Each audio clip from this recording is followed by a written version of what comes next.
Nagkamali ako sa paghingi ng tulong at suporta niyo para kay Pangulong Bongbong Marcos.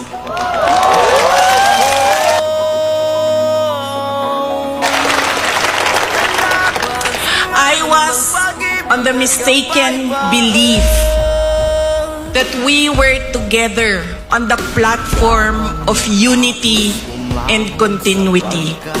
Nagkamali ako, kaya hinihingi ko ang patawad ninyo.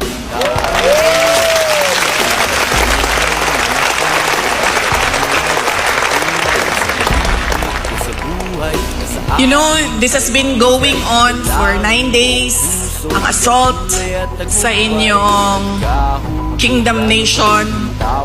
At I could not come earlier dahil meron ding atake.